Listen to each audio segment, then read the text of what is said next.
मुगल इतिहास में सत्ता के लिए लड़ाइयां तो खैर बहुत हुई, लेकिन एक कहानी ऐसी है जो किसी नाटक से कम नहीं लगती। बिल्कुल। ये कहानी है चार भाइयों की जो एक ही तख्त के लिए एक दूसरे के खून के प्यासे हो गए। हम बात कर रहे हैं 1657 में शुरू हुए उस भयानक उत्तराधिकार युद्ध की, जिसने हिंदुस्तान की तकदीर ही बदल दी। और देखिए मंच कैसे तैयार था। हाँ, बादशाह शाहजहां, ताजमहल बनवाने वाले शहंशाह, वो जिंदा हैं लेकिन बिस्तर पर हैं। और उनकी बीमारी की बस एक खबर पूरी सल्तनत में एक ऐसे तूफान की तरह फैलती है जो सब कुछ उड़ा ले जाने को तैयार था। हमारे पास जो स्रोत है वो यही बताते हैं कि कैसे एक बादशाह की खामोशी ने उसके चार बेटों के बीच तलवारें खिंचवा दी। और ये चार बेटे, चार शहजादे, मतलब किरदारों के लिहाज से एक दूसरे से बिल्कुल ही अलग थे। अच्छा, हाँ, जैसे चार अलग अलग दुनियाएं हों। सबसे बड़े थे दारा शिकोह। पिता के दुलारे हैं ना? बिल्कुल। पिता के दुलारे, दिल्ली के दरबार में रहने वाले, वो सूफी संतों की संगत में रहते थे, उदार थे, सबको साथ लेकर चलने की बात करते थे, लेकिन जंग के मैदान और सियासत की जो क्रूरता होती है उससे शायद उतने वाकिफ नहीं थे। यानी एक दार्शनिक शहजादा। और बाकी तीन? दूसरे थे शाह शुजा, बंगाल के सूबेदार। वो बहादुर थे, समझदार भी, पर उनको ऐशो आराम और शानो शौकत की जिंदगी कुछ ज्यादा ही पसंद थी। तीसरे थे औरंगजेब, दक्कन में मुगल सल्तनत की तलवार, एक कट्टर सुन्नी मुसलमान, बेहद अनुशासन में रहने वाले, और ऐसे शातिर रणनीतिकार जिनकी चालों को समझना लगभग नामुमकिन था। और सबसे छोटे? और फिर सबसे छोटे मुराद बख्श, गुजरात के सूबेदार। वो ताकतवर थे, दिलेर थे, लेकिन उतने ही जल्दबाज और कह सकते हैं कि नादान भी। उन्हें बस बादशाह बनने का जुनून था। तो आज हम इसी कहानी की परतों को खोलेंगे, समझेंगे कि कैसे इन चार भाइयों की अलग अलग महत्वाकांक्षाओं, शाहजहां की बेबसी और उस दौर की सियासत ने एक ऐसे गृह युद्ध को जन्म दिया जिसने मुगल साम्राज्य का चेहरा हमेशा के लिए बदल दिया। तो ये सब शुरू कैसे हुआ? सितंबर 1657 की बात है। 62 साल के शाहजहां अचानक बहुत बीमार पड़ जाते हैं। और हालत इतनी बिगड़ जाती है कि उनका दरबार में आना जाना, यहां तक कि लोगों को दर्शन देना भी बंद हो जाता है। और यहीं से, बस यहीं से अफवाहों का बाजार गर्म हो गया। और ये दर्शन देना कोई मामूली बात नहीं थी, है ना? बिल्कुल नहीं। उस दौर में झरोखा दर्शन की एक बहुत बड़ी अहमियत थी। बादशाह का रोज सुबह अपनी प्रजा को झरोखे से चेहरा दिखाना ही इस बात की गारंटी थी कि सब कुछ ठीक है, बादशाह सलामत है और सल्तनत कायम है। तो जब ये सिलसिला अचानक रुका, तो बंगाल, गुजरात और दक्कन में बैठे शहजादों के कान खड़े हो गए। उन्हें लगा कि दिल्ली में कुछ तो गड़बड़ है, कहीं बादशाह नहीं रहे और दारा ये खबर छुपा रहा है। इन फैलती अफवाहों को रोकने के लिए शाहजहां ने एक दांव चला। उन्होंने भरे दरबार में दारा शिकोह को अपना उत्तराधिकारी घोषित कर दिया। उन्हें शाह बुलंद इकबाल का खिताब दिया और अमीरों को हुक्म दिया कि अब से वे दारा को ही बादशाह समझे। उन्हें लगा होगा कि इससे सब शांत हो जाएगा, लेकिन इसका असर तो बिल्कुल उल्टा हुआ। बिल्कुल, ये तो आग में घी डालने जैसा हो गया। जैसे ही ये खबर बाकी तीनों भाइयों तक पहुंची, उनका शक यकीन में बदल गया। शुजा, औरंगजेब और मुराद, तीनों को लगा कि दारा ने बीमार बादशाह को कैद कर लिया है और सत्ता हथियाने का खेल शुरू कर दिया है। और कहते कि इस आग को हवा हरम से मिल रही थी। हाँ, उनकी बहनों से। शहजादियों की भी इसमें भूमिका थी। ये तो बहुत दिलचस्प है। बहुत बड़ी भूमिका थी। सबसे बड़ी बहन जहानारा, वो दारा शिकोह का पक्ष ले रही थी। वहीं रोशनारा, जो बहुत तेज और महत्वाकांक्षी थी, वो औरंगजेब की जासूस थी। अच्छा। और सबसे छोटी गौहरारा मुराद का साथ दे रही थी। दिल्ली के दरबार की हर छोटी बड़ी खबर, हर कानाफूसी इन्हीं शहजादियों के जरिए खुफिया तरीके से हजारों मील दूर बैठे भाइयों तक पहुंच रही थी। कौन सा अमीर किससे मिला, बादशाह की तबीयत आज कैसी है, ये सब खबरें नमक मिर्च लगाकर भेजी जा रही थी। मतलब पूरा महल ही एक सियासी अखाड़ा बन चुका था। और फिर वही हुआ जिसका डर था, तलवारें म्यान से बाहर आ गईं। सबसे पहली पहल की बंगाल से शाह शुजा ने। उसने अपने नाम का सिक्का ढलवाया, खुद को बादशाह घोषित किया और एक बड़ी फौज लेकर आगरा की तरफ चल पड़ा। उसे लगा कि वो सबसे पहले पहुंचकर तख्त पर कब्जा कर लेगा। हाँ, लेकिन दिल्ली में बैठे दारा भी तैयार थे। उन्होंने तुरंत अपने बेटे सुलेमान शिकोह और आमेर के राजा जय सिंह को एक शाही फौज के साथ भेजा। और जनवरी 1658 में बनारस के पास बहादुरपुर की लड़ाई में सुलेमान ने अपने चाचा शुजा को बुरी तरह हरा दिया। शुजा को वापस बंगाल भागना पड़ा। तो दारा के लिए ये एक आसान जीत थी। बहुत आसान। और शायद इसी ने उन्हें थोड़ा लापरवाह बना दिया। उन्हें लगा एक खतरा टल गया। लेकिन वो ये समझ ही नहीं पाए कि असली तूफान तो दो अलग-अलग दिशाओं से एक साथ आ रहा था। दक्षिण से औरंगजेब और गुजरात से मुराद। जी, वो दोनों पहले से ही खतों के जरिए एक दूसरे के संपर्क में थे। यानी उन दोनों ने आपस में गठबंधन कर लिया था। जी, और औरंगजेब ने मुराद को एक खत लिखा जो बहुत मशहूर है। उसमें उसने कहा, मैं तो बस एक फकीर हूं, मुझे दुनिया की दौलत से कोई लेना देना नहीं। वाह। मैं सिर्फ काफिरों और नास्तिकों से इस मुल्क को पाक करना चाहता हूं। यहाँ इशारा दारा की तरफ था। अच्छा। और वादा किया कि एक बार हम जीत गए तो सल्तनत का 2/3 हिस्सा तुम्हारा और 1/3 पंजाब का इलाका भी तुम्हारा होगा। ये तो बहुत चालाकी भरी बात थी। क्या मुराद इस झांसे में आ गए? मुराद, जैसा हमने बताया, बहादुर थे पर सीधे साधे थे। वो औरंगजेब की बातों में आ गए। दोनों भाइयों ने अपनी सेनाएं मिला ली और उनका सिर्फ एक ही लक्ष्य था, आगरा और दारा शिकोह का खात्मा। दारा ने इस मिलीजुली फौज को रोकने के लिए क्या किया? दारा ने एक बड़ी शाही सेना भेजी। मारवाड़ के ताकतवर राजा जसवंत सिंह राठौड़ और एक अनुभवी मुगल सेनापति कासिम खां के नेतृत्व में उज्जैन के पास धर्मत नाम की जगह पर दोनों सेनाओं का आमना सामना हुआ। आप बिल्कुल सही जगह पर पहुंची हैं। जसवंत सिंह और उनके राजपूतों ने बहुत बहादुरी दिखाई, लेकिन लड़ाई के बीच में ही कासिम खां, जो शाही तोपखाने का प्रमुख था, वो अपनी टुकड़ी के साथ पीछे हट गया। धोखा? साफ तौर पर। कई इतिहासकार मानते हैं कि वो पहले ही औरंगजेब से मिल चुका था। इस धोखे ने पूरी लड़ाई का पासा पलट दिया। राजपूत सैनिक चारों तरफ से घिर गए। जसवंत सिंह बुरी तरह घायल हुए और उन्हें मैदान छोड़कर जोधपुर लौटना पड़ा। मतलब घर के भेदी ने ही लंका ढहा दी। इस हार का असर क्या हुआ? इसका असर बहुत गहरा और दूर तक हुआ। एक तो इसने औरंगजेब को हमेशा के लिए राठौड़ राजपूतों का दुश्मन बना दिया, और दूसरा, सबसे जरूरी, इसने दारा की सबसे बड़ी कमजोरी को उजागर कर दिया। वो अपने अमीरों को भी एकजुट नहीं रख पा रहे थे। उनकी पकड़ ढीली थी। धर्मत की खबर जब आगरा पहुंची होगी तो वहां तो खलबली मच गई होगी। बिल्कुल। अब दारा के पास खुद मैदान में उतरने के अलावा कोई चारा नहीं था। और फिर हुई सामूगढ़ की लड़ाई। 29 मई 1658 आगरा से कुछ ही मील दूर सामूगढ़ के मैदान में मुगल इतिहास की सबसे बड़ी और निर्णायक लड़ाइयों में से एक लड़ी गई। एक तरफ दारा की लगभग 50,000 की सेना थी और दूसरी तरफ औरंगजेब और मुराद की जीत से उत्साहित और अनुभवी फौज। हाँ, तो क्या ये सिर्फ अनुभव की कमी थी या दारा के व्यक्तित्व में ही कुछ ऐसा था जो उन्हें अच्छा सेनापति बनने से रोक रहा था? हमारे स्रोत इस बारे में क्या बताते हैं? ये बहुत अच्छा सवाल है। ये सिर्फ अनुभव की कमी नहीं थी, ये सोच और स्वभाव का फर्क था। दारा एक राजकुमार की तरह लड़े, शानो शौकत से, अपने सजे धजे हाथी पर बैठकर, जबकि औरंगजेब एक मंझे हुए जनरल की तरह लड़े। अच्छा। उन्होंने अपनी सेना को छोटे छोटे हिस्सों में बांट रखा था।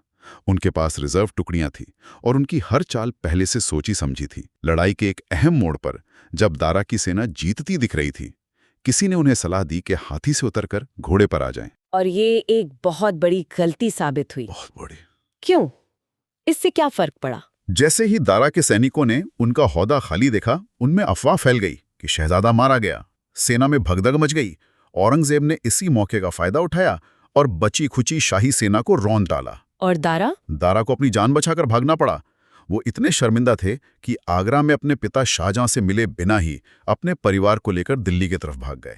सामूगढ़ की लड़ाई मतलब सिर्फ एक जंग की हार जीत नहीं थी। नहीं, इसने ये तय कर दिया था कि हिंदुस्तान का अगला बादशाह कौन होगा। ये दारा के सपनों और उनके भाग्य का अंत था।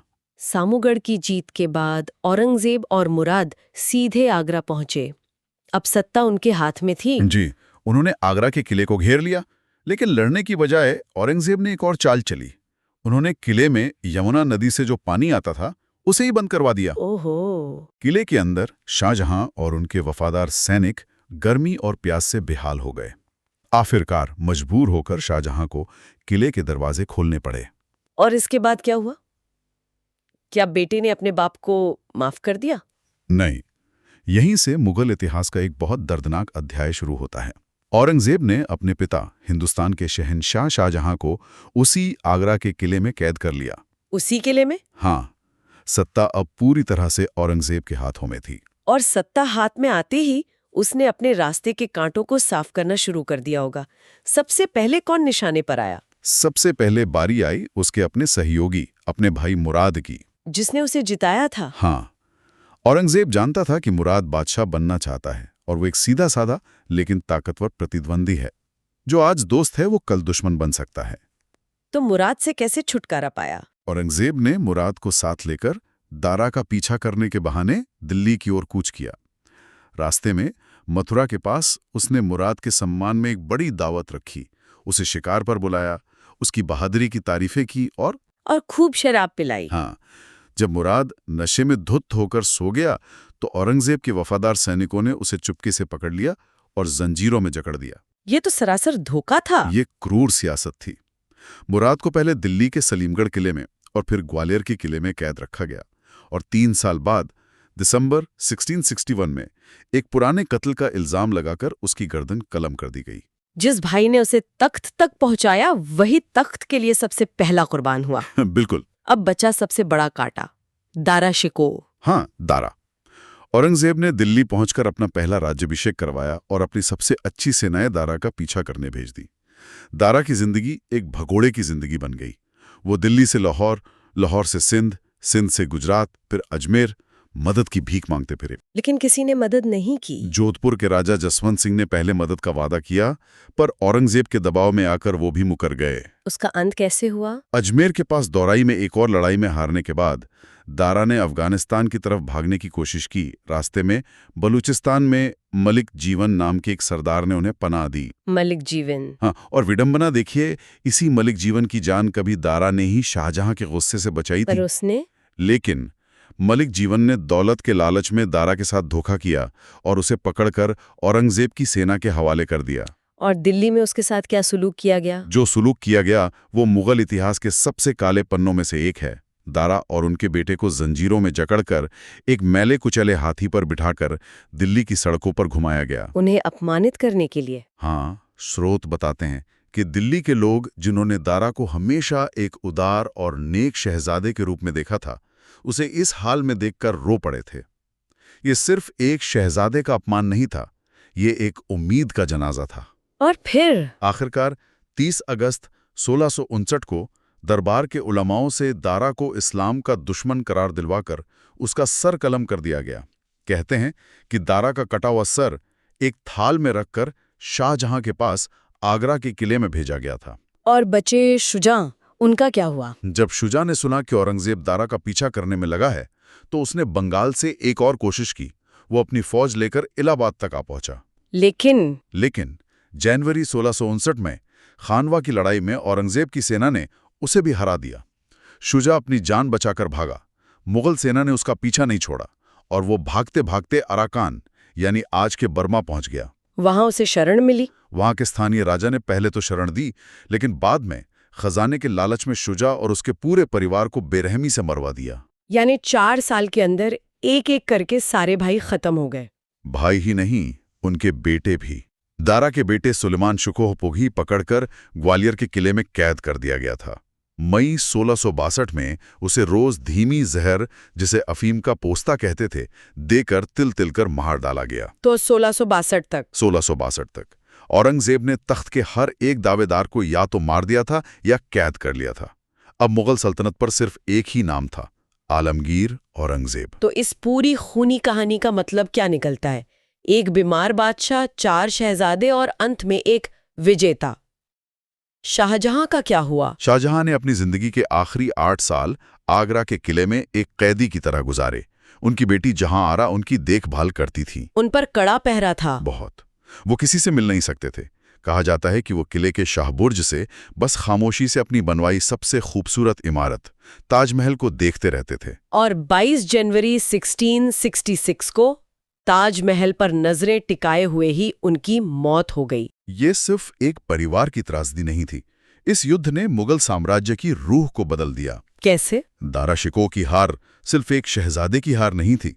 ये इस्लाम के उस उदार और सबको साथ लेकर चलने वाले नजरिए की हार थी जिसे अकबर ने शुरू किया था और जो गंगा जमुनी तहजीब की पहचान थी। और औरंगजेब की जीत ने? औरंगजेब की जीत ने एक ऐसे दौर की शुरुआत की जो सैन्य ताकत के लिहाज से बहुत मजबूत था, लेकिन जिसने साम्राज्य की उन नींवों को अंदर से हिला दिया जो आपसी भाईचारे और मेलजोल पर टिकी थी। हमारे स्रोत एक और दिलचस्प बात की तरफ इशारा करते हैं। औरंगजेब ने अपने भाइयों के साथ जो किया वो कोई नई बात नहीं थी। नहीं थी। ठीक वैसा ही कुछ कभी खुद शाहजहां ने तख्त पर बैठने के लिए अपने भाई खुसरो और भतीजों के साथ किया था। और यही बात हमें एक बहुत गहरे सवाल पर लाकर छोड़ देती है। क्या मुगल सल्तनत की व्यवस्था में ही ये खूनी संघर्ष लिखा हुआ था? क्या ये तख्त या ताबूत का एक ऐसा नियम था, यानी या तो तुम्हें सिंहासन मिलेगा या फिर कब्र, जिससे कोई भी शहजादा बच नहीं सकता था, चाहे वो कितना भी काबिल या उदार क्यों ना हो? मुगल इतिहास में शाहजहां के काल के अंतिम वर्षों में जब शाहजहां की तबीयत ज़्यादा खराब हो गई तो उनके बेटों में उत्तराधिकार को लेकर एक बहुत बड़ा युद्ध लड़ा गया, जिसे हम लोग इतिहास में कहते हैं उत्तराधिकार युद्ध। अब इस युद्ध से संबंधित जो ऑडियो था आपने उसे सुन लिया। अब उस ऑडियो के ही आधार पे कुछ महत्वपूर्ण सवाल आपके सामने हैं, इनको आप देखिए।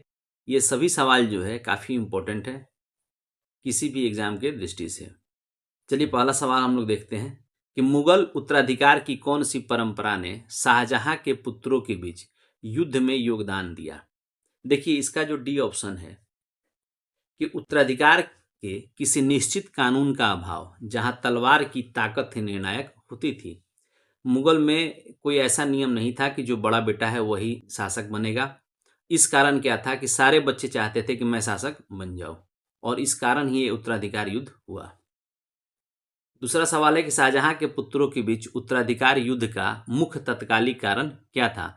देखिए शाहजहां का गंभीर रूप से बीमार पड़ना ये मुख्य तत्कालिक कारण था। तो आंसर क्या होगा? सी। अगला सवाल है कि शाहजहां के कितने पुत्र थे और वे किन किन प्रांतों के गवर्नर थे। देखिए शाहजहां के 4 पुत्र थे, जिसमें सबसे बड़ा जो उनका बेटा था उसका नाम था दारा शिकोह, जो पंजाब और उत्तर पश्चिम का प्रांत उसे दिया गया था। दूसरा उनका बेटा था जिसका नाम था शाह शुजा, जो बंगाल का गवर्नर था। तीसरा था औरंगजेब, जो दक्कन के क्षेत्र में से दिया गया था। और चौथा था मुराद बख्त, ये कहाँ का था? गुजरात का। अगला सवाल है कि शाहजहां की बीमारी की अफवाह फैलने पर किन 2 शहजादों ने सबसे पहले खुद को बादशाह घोषित कर दिया। तो वो था शाह शुजा और मुराद बख्श। अगला सवाल है कि शाहजहां की बीमारी के समय कौन सा बेटा, जो पंजाब और उत्तर पश्चिम प्रांत का गवर्नर था लेकिन ज्यादातर राजधानी में अपने पिता के पास रहता था, तो वो जो उनका बड़ा बेटा था दारा शिकोह। अगला सवाल है कि उत्तराधिकार युद्ध के दौरान शाहजहां के जीवित होने के बावजूद उनके आदेश अप्रभावी क्यों रहे। देखिए शाहजहां तो अभी जिंदा थे, लेकिन एक ऐसा अफवाह फैल गया कि उनकी मृत्यु हो गई है, जिसके कारण उनके जो भी आदेश थे वो अप्रभावी हो गए थे। आंसर क्या हो जाएगा? बी, क्योंकि उसकी बीमारी और दारा के नियंत्रण के कारण उसकी मृत्यु की अफवाहें फैल गई थी। अगला सवाल है कि शाहजहां की बीमारी के दौरान दारा शिकोह के किस कदम ने उसके भाइयों के संदेह को और बढ़ा दिया। देखिए दारा शिकोह नहीं चाह रहा था कि भाइयों को शाहजहां की बीमारी के बारे में ज़्यादा पता चले, इसलिए उसने क्या किया कि बंगाल, गुजरात और दक्कन, जहां उसके तीनों भाई थे, वहां जाने वाले रास्ते को बंद कर दिया, जिसके कारण ये बातें और फैल गई कि लग रहा है कि अब राजा नहीं है और दारा शिकोह जो है सत्ता पे कब्जा करना चाहता है। अगला सवाल है कि बहादुरपुर का युद्ध किसके बीच लड़ा। देखिए ये उत्तराधिकार युद्ध हुआ, इसमें पहला जो युद्ध हुआ था वो हुआ था बहादुरपुर का युद्ध। ये बनारस के पास एक जगह थी जहां ये युद्ध हुआ। शाह शुजा बंगाल से अपनी सेना लेकर आया, आगरा की तरफ बढ़ा, लेकिन इस बीच में दारा ने अपने पुत्र सुलेमान शिकोह को उससे लड़ने के लिए भेजा, तो इन दोनों के बीच में युद्ध लड़ा गया। अगला सवाल है कि बहादुरपुर की लड़ाई में शाह शुजा को हराने वाली शाही सेना का नेतृत्व किसने किया। देखिए शाह शुजा से लड़ने के लिए जो शाही सेना आई उसका नेतृत्व दारा शिकोह का बड़ा बेटा सुलेमान शिकोह और मिर्जा राजा जय सिंह कर रहे थे। अगला सवाल है कि बहादुरपुर के युद्ध में किसकी हार हुई। देखिए बहादुरपुर के युद्ध में शाह शुजा हार गया था। अगला सवाल है कि धर्मत का युद्ध किनके बीच लड़ा गया। देखिए बहादुरपुर का युद्ध लड़ा गया था फरवरी 1658 में, यानी फरवरी 1658 में, और ये जो धर्मत का युद्ध है 2 महीने बाद लड़ा गया है, अप्रैल 1658 में।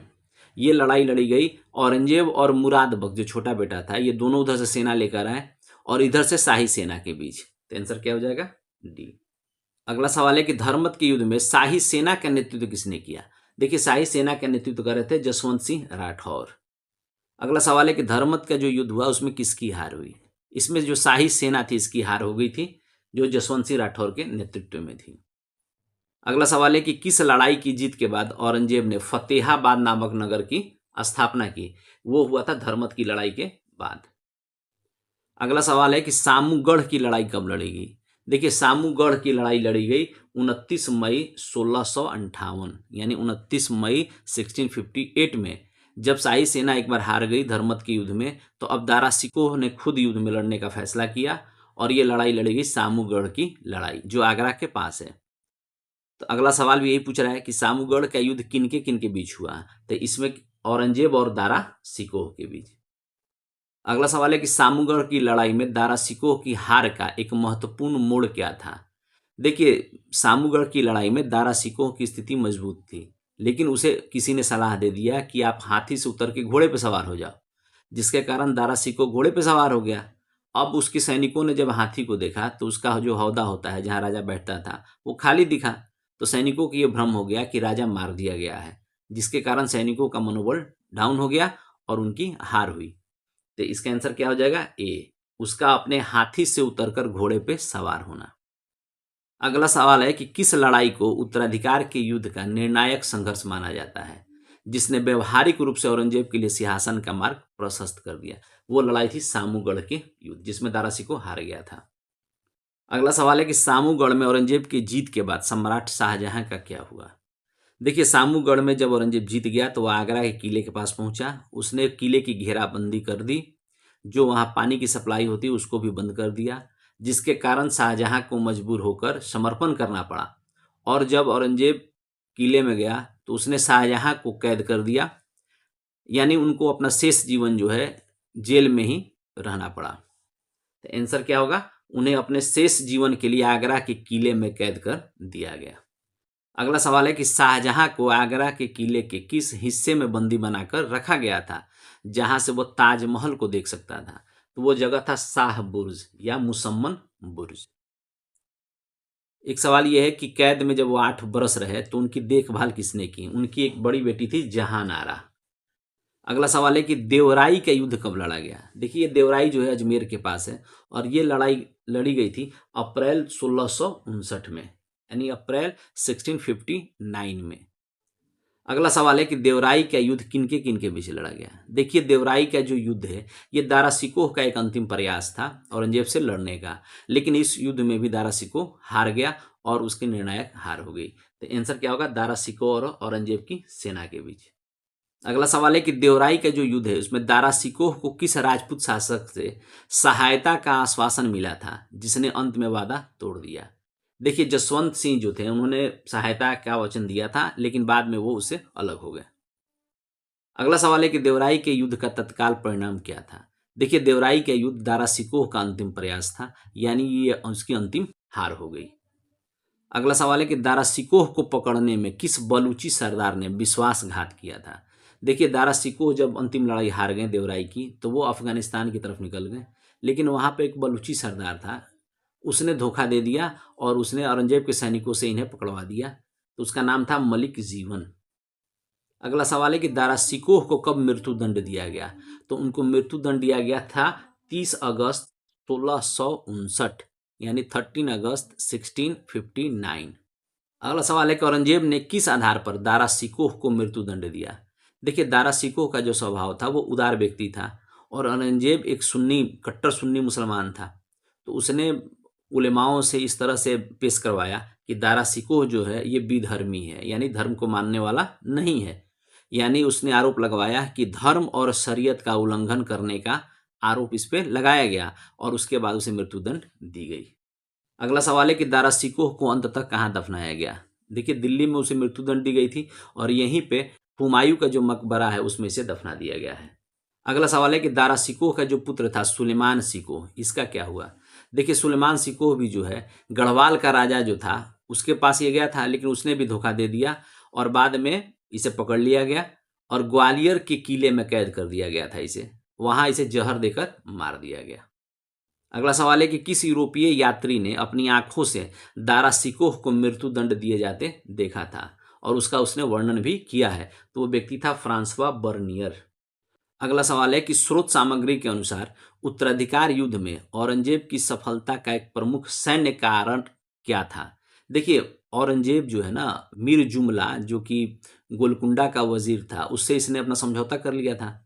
और गोलकुंडा से जो मीर जुमला आया तो उसने एक बहुत अच्छी तोपखाना इसे दी। तो जो तोपखाना था औरंगजेब की जीत का एक बहुत महत्वपूर्ण कारक सिद्ध हुआ। तो आंसर क्या होगा? बेहतर तोपखाना और उस पर नियंत्रण। अगला सवाल है कि उत्तराधिकार युद्ध के दौरान शाही सेनापतियों और अमीरों की वफादारी किस आधार पर बटी हुई थी? देखिए, ये जो वफादारी थी ये व्यक्तिगत संबंध, स्वार्थ और भविष्य में लाभ की संभावनाओं के आधार पर बटा था। अगला सवाल है कि उत्तराधिकार युद्ध में राजपूत शासकों की क्या भूमिका थी? देखिए, जो राजपूत शासक थे ये दोनों तरफ बटे हुए थे, यानी उनका समर्थन जो है प्रतिद्वंदी राजकुमारों के बीच बटा हुआ था। देखिए, अगला सवाल है कि उत्तराधिकार के युद्ध में शाहजहां की बेटियों ने भी सक्रिय रूप से भाग लिया। शाहजहां की देखिए 3 बेटी थी। एक का नाम था जहान आरा, एक का नाम था रोशन आरा और एक का नाम था गौहर आरा। जहान आरा थी दारा के साथ, यानी दारा सिकोह के साथ। उसी तरह से जो दूसरी बेटी थी उसकी रोशन आरा, इसने साथ दिया था औरंगजेब का। ये सब एग्जाम में सवाल पूछा हुआ है, ध्यान रखिएगा। तो सवाल ये पूछ रहा है कि गौहर आरा जो तीसरी बेटी थी इसने किसका साथ दिया? तो ये दी थी मुराद बख्श का। अगला सवाल है कि दारा सिकोह और औरंगजेब के बीच प्रतिद्वंदिता का एक व्यक्तिगत और प्रशासनिक कारण क्या था? देखिए, औरंगजेब को यह लगता था कि दारा सिकोह जो है शाहजहां का इस्तेमाल करके उसे दक्कन में कमजोर कर रहा है। देखिए, एक और सवाल यही पूछ रहा है कि दारा सिकोह के प्रति औरंगजेब के मन में कड़वाहट का एक प्रमुख कारण क्या था जो दक्कन में उसके कार्यकाल से संबंधित था? देखिए, औरंगजेब को दक्कन का गवर्नर बनाया गया था, तो वहां पे दक्कन में 2 महत्वपूर्ण राज्य थे, गोलकुंडा और बीजापुर। तो औरंगजेब इन दोनों राज्यों को जीत लेना चाहता था, लेकिन दारा ने क्या किया कि शाहजहां को गोलकुंडा और बीजापुर के साथ समझौता करने के लिए मना लिया, जिससे औरंगजेब की जो जीतने की महत्वाकांक्षा थी वो विफल हो गई थी। देखिए, एक बड़े इतिहासकार हैं लेनपुल। तो सवाल ये कर रहा है कि लेनपुल ने किस राजकुमार को लघु अकबर कहा था? देखिए, ये लघु अकबर उन्होंने कहा था दारा सिकोह को। उसका उदार जो चरित्र था इस कारण उन्होंने उसे लघु अकबर कहा। अगला सवाल है कि शाहजहां ने दारा सिकोह को कौन सी उपाधि दी थी जो उसे अन्य राजकुमारों से ऊंचा दर्जा देती है? देखिए, शाहजहां ने उसे कहा था शाह बुलंद इकबाल। अगला सवाल है कि शाह बुलंद जो इकबाल शब्द है इसका अर्थ क्या है? तो इसका अर्थ था उच्च भाग्य का राजा। अगला सवाल है कि शाहजहां द्वारा दारा सिकोह को दी गई शाह बुलंद इकबाल की उपाधि के अतिरिक्त उन्हें कौन सी एक और उपाधि दी गई जिसका अर्थ था उच्च पद का राजकुमार या प्रतीक्षारत सम्राट? तो देखिए, वो उपाधि थी पद शहजादा ए बुजुर्ग मर्तबा। देखिए, अगला सवाल है कि मीर जुमला जो मूल रूप से कहाँ का था? गोलकुंडा का वजीर था। ये भी क्वेश्चन आया हुआ है, ध्यान रखिएगा। औरंगजेब से जुड़ने का क्या रणनीतिक महत्व था? देखिए, मीर जुमला जब औरंगजेब के साथ जुड़ गया तो धन तो मिला ही औरंगजेब को, साथ ही साथ एक शक्तिशाली तोपखाना भी मिला। तो आंसर क्या हो जाएगा? बी। अगला सवाल है कि दारा सिकोह ने किस शीर्षक के तहत 52 उपनिषदों का फारसी में अनुवाद करवाया था? तो देखिए, उसका नाम क्या था? सिरे अकबर। जो 52 उपनिषदों का फारसी में अनुवाद है उसका नाम है सिर ए अकबर। अगला सवाल था कि दारा सिकोह की कौन सी पुस्तक सूफीवाद और वेदांत के बीच रहस्यमय संबंधों का पता लगाती है और उसका जो शीर्षक है वो क्या है? 2 समुद्रों का संगम। तो उसका क्या नाम था? मज्म उल बहरैन। अगला सवाल है कि दारा सिकोह ने किस सूफी संत परंपरा का अनुसरण किया था? देखिए, वो था कादरी। अगला सवाल है कि दारा सिकोह किन 2 प्रमुख रहस्यवादी संतों के अनुयायी थे जो उनके उदार और साम्यवादी धार्मिक दृष्टिकोण को दर्शाते हैं? देखिए, वो शिष्य था सरमद कासानी और हजरत मियां मीर। देखिए, अगला सवाल कह रहा है कि स्रोतों के अनुसार औरंगजेब और मुराद बख्श के बीच हुए प्रारंभिक समझौते यानी अहदनामा में साम्राज्य का बंटवारा किस प्रकार तय हुआ था? वो तय हुआ था, मुराद को ये कहा गया था कि आपको पंजाब, काबुल, कश्मीर और सिंध मिलेंगे, जबकि बाकी साम्राज्य पे औरंगजेब का अधिकार होगा। अगला सवाल है कि औरंगजेब ने अपने भाई और सहयोगी मुराद बख्श को कैसे रास्ते से हटाया। देखिए, उसने एक दावत में उन्हें अत्यधिक शराब पिला दिया और जब नशे में हो गए तो उन्हें कैद कर लिया गया। बाद में एक आरोप लगा के उनकी हत्या कर दी गई थी। अगला सवाल है कि औरंगजेब ने मुराद बख्श को ग्वालियर के किले में कैद करने के बाद अंततः उसकी हत्या किस आरोप में करवाई। देखिए, एक दीवान था दीवान अलिनकी की हत्या के आरोप में मुराद बख्श की हत्या उसने करवा दी थी। देखिए, अगला सवाल है कि ये खजवा जो है इलाहाबाद के निकट है, कि लड़ाई किस वर्ष हुई। देखिए, ये लड़ाई हुई थी जनवरी 1659 में। अगला सवाल है कि खजवा की लड़ाई किसके किसके बीच लड़ी गई। देखिए, ये लड़ाई जो है शाह शुजा और औरंगजेब के बीच लड़ा गया। ये भी लड़ाई शाह शुजा का अंतिम युद्ध है और इस युद्ध में सवाल भी पूछ रहा है कि किसकी पराजय माने परिणाम क्या निकला। तो इसमें औरंगजेब जीत गया और शाह शुजा हार गया। अगला सवाल है कि उत्तराधिकार युद्ध समाप्त होने के बाद शाह शुजा का अंतिम भाग्य क्या हुआ। देखिए, जब उत्तराधिकार युद्ध समाप्त हो गया यानी लास्ट खजवा की लड़ाई में औरंगजेब जीत गया तो शाह शुजा वहां से भागकर अराकान यानी वर्मा की तरफ गया, लेकिन वहां के स्थानीय शासक ने उसे धोखा दे दिया और फिर उसके सारे परिवार की हत्या कर दी गई। तो आंसर क्या होगा, उसे अराकान यानी वर्मा भागना पड़ा, जहां एक अज्ञात परिस्थिति में उसकी मृत्यु हो गई। अगला सवाल है कि स्रोत के अनुसार क्या उत्तराधिकार का युद्ध मुख्य रूप से हिंदू और मुसलमानों के बीच एक संघर्ष था। नहीं, ये हिंदू और मुसलमानों का संघर्ष नहीं था, बल्कि ये सत्ता और सिंहासन के लिए एक राजनीतिक संघर्ष था। अगला सवाल है कि एकमात्र मुगल बादशाह जिसका 2 बार राज्याभिषेक हुआ वो कौन था। औरंगजेब।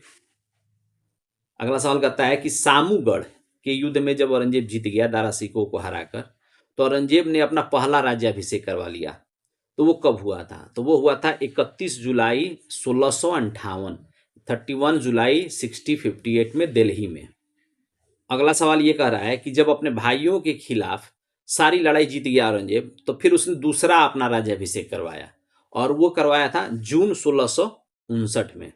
वो भी दिल्ली में ही हुई थी। अगला सवाल है कि आलमगीर किस मुगल बादशाह की उपाधि थी। तो आलमगीर किसे कहा गया, औरंगजेब को। फिर अगला सवाल यही पूछ रहा है कि आलमगीर शब्द का अर्थ क्या होता है। तो देखिए, आलमगीर का अर्थ होता है विश्व विजेता। अगला सवाल है कि सिंहासन सुरक्षित करने के बाद औरंगजेब ने अपने पराजित भाइयों के परिवार के साथ सुलह का प्रयास कैसे किया। देखिए, उसने क्या किया कि अपने भाइयों के बेटे और बेटियों का विवाह अपने बच्चों से करवा दिया। अगला एक सवाल है कि शाहजहां के दरबार में सिजदा और पायबोस की प्रथाओं को समाप्त कर दिया गया और उनके स्थान पर किस नए अभिवादन की शुरुआत की गई। तो वो था चहार तस्लीम। अब देखिए, ये जो भी युद्ध लड़ा गया उत्तराधिकार युद्ध में, वो किस स्थान से संबंधित है, इसका एक मिलान है। देखिए, कह रहा है कि बहादुरपुर का युद्ध, तो बहादुरपुर कहाँ था, बनारस के पास थी, तो इसका मिलान सही है। चलिए, दूसरा देखिए, धर्मत का युद्ध लड़ा गया था उज्जैन के पास यानी मध्य प्रदेश। तीसरा था सामूगढ़ के युद्ध कहाँ गई थी, आगरा के निकट, ये भी सही है। चौथा था खजवा का युद्ध, खजवा कहाँ था, इलाहाबाद के पास, ये भी सही है। और एक युद्ध था देवराई का युद्ध, तो देवराई कहाँ था, अजमेर के पास यानी राजस्थान, यानी ये भी सही है। अब देखिए, एक लास्ट सवाल है कि जो युद्ध लड़े गए और यहाँ पे उसका डेट दिया गया है, तो कह रहा है कि दोनों का मिलान कीजिए। तो देखिए, पहला है बहादुरपुर का युद्ध। तो बहादुरपुर का युद्ध कब लड़ा गया, फरवरी 1658 में। तो ए का क्या हो जाएगा, 3, ए का 3। दूसरा है कि धर्मत का युद्ध, तो धर्मत वाला युद्ध कब लड़ा गया था, अप्रैल में, तो अप्रैल 1658। तीसरा था सामूगढ़ का युद्ध, ये लड़ा गया था मई 1658। अगला था खजवा का युद्ध, ये लड़ा गया था जनवरी 1659 में। और लास्ट एक युद्ध लड़ा गया था देवराई का युद्ध, ये लड़ा गया अप्रैल 1659 में। ये इसका सही मिलान था। इस प्रकार से जो भी क्वेश्चन थे उस पर हम लोगों ने चर्चा की। तो आप ऑडियो को सुनिए, उसके बाद इसको खुद से इसका आंसर दीजिए, तब आपको और अच्छा लगेगा। चलिए, थैंक यू।